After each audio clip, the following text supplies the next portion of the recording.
it's all of these little things that seemingly individually do not add a lot of value, actually collectively create such an efficient system and easy to farm layer operation for pasture raised chickens, producing the most unbelievable eggs.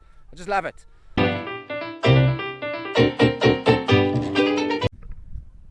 So the other cool thing about the chickshaw design is that we've mentioned this before, it's open at the bottom, and what that means is that all of the free fertilizer, the chicken poop, can fall through to the ground and add its nutrients to the soil.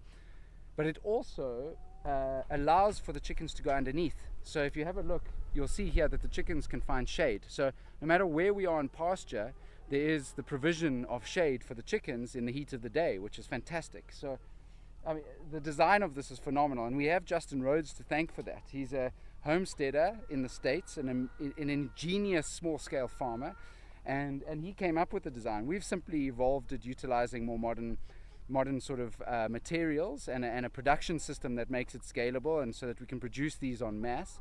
But the essence of it, the design of it, is certainly from him, and we have to give him full credit for that. It's an amazing design. So, the rollaway nest boxes, the fact you can close it and then move the chickens on pasture, the fact that the eggs roll away to the back and it's easy to collect and they're clean, shade underneath for the chickens during the day, the fact that the poop falls through to the ground and fertilizes the ground is not only beneficial to the soil, but it's also a lot less cleanup because it's falling through to the ground, so you don't have to clean this chicken coop out.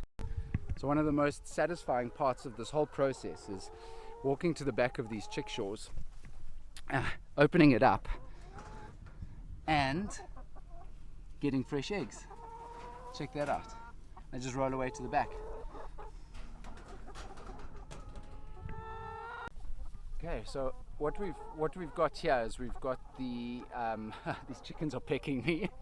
Hello ladies, no food here. Why are you eating me?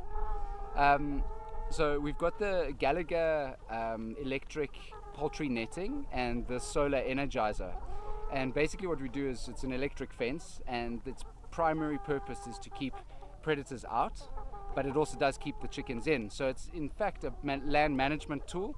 It allows us to keep the chickens exactly where we want them. So we don't want to over-utilize the land, but of course while they're in one of these beautiful patches, they're eating bugs and grubs and varying their diet, and they're getting to dust bath and do things that chickens should do outdoors naturally.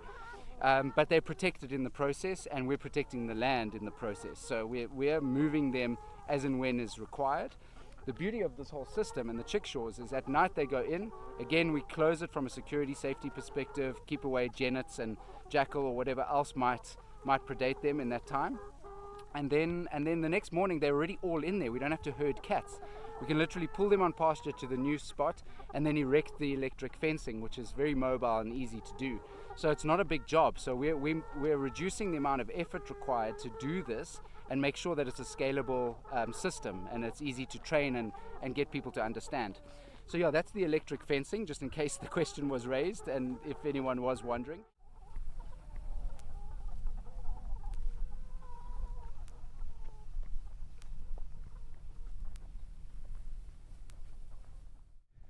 So what else is going on here? You can see the spot they were previously on. There's almost this perfectly mowed flat section here, and hopefully we've managed that okay, where we haven't left them here too long. But you can see what they've done is they're providing these ecological services. So they've cleared the land and flattened it for us. So what we're actually going to be doing with this in the short term is we're going to be collecting some of this manure to put on the gardens. So we're working hand in hand with Tony, and Tony is doing a fantastic job establishing gardens and beds, and they're obviously going to be growing some phenomenal food and free fertilizer. So we're getting that from here. So chickens are mowing, they're maneuvering and flattening the ground here. So obviously the grass ready for when the rains come will be re-stimulated and be able to grow with that fertilizer in the ground. But the excess that we've got here we're going to put on the beds, which is great. Free fertilizer.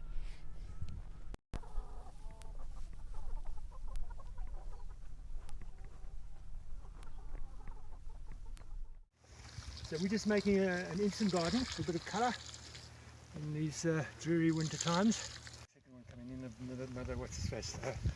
Margaret.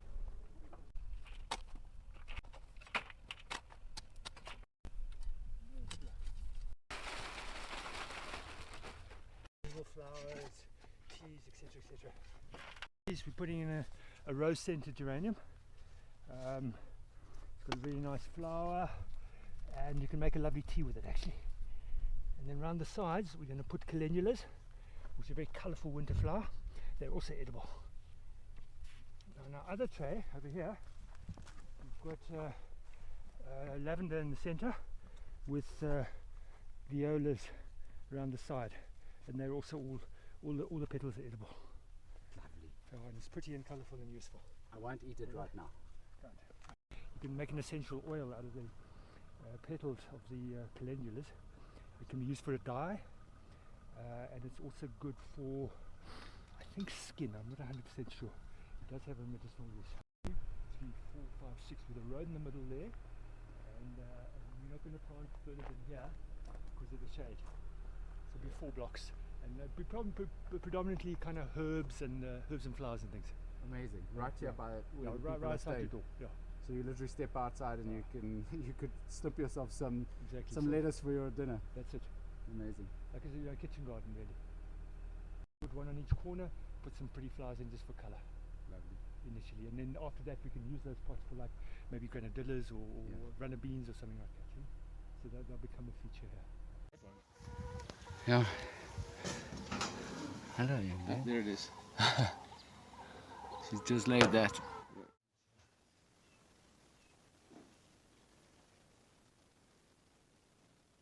So we deployed on the mine about a month ago, almost exactly.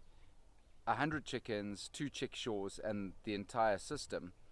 And within that month, we've already ramped production to a place where we're on about a 0.5 laying ratio. And what that means is we're effectively getting an egg every second day from 100 chickens. So in essence, that means 50 odd eggs a day is where we're at. Now the target is a laying ratio of about 0.7, 0.8 if we can pull it off, which is fantastic. But to be at this point so early in the process is just so exciting.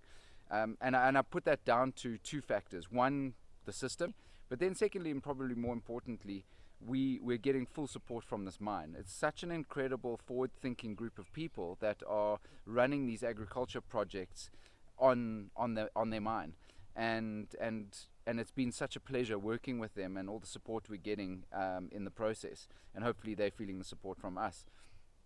So that's just incredible. So our plan for this following month is, like our other operations, is to transition the chickens at the mine onto their non-GMO feed. Now you can't shock the system too much and put them immediately onto another feed, so it's a transition, it's a phase-in approach. So we've ordered the non-GMO feed from our supplier. It's amazing feed. It includes bokashi, moringa, and diatomaceous earth. It's non-GMO, so it's obviously never been sprayed with the underlying corn's never been sprayed with pesticides, and it's a phenomenal feed, and the quality in the eggs just ramp. Obviously being free range and out on pasture and treating animals as they should be treated improves the egg quality phenomenally. Obviously them eating bugs and grubs and getting a varied diet changes the quality of the egg as well in a positive direction. They're eating grass, which gives them beta keratin, increases the sort of the coloration of the yolk, and obviously all of the nutrient density in that goes up. But we really then push it to the next level with the non-GMO feed, and we'll transition the chickens here at the mine. Well, we're not at the mine now, but to the same as this operation and our others. So all of our tiny farms ultimately end up on a non-GMO feed.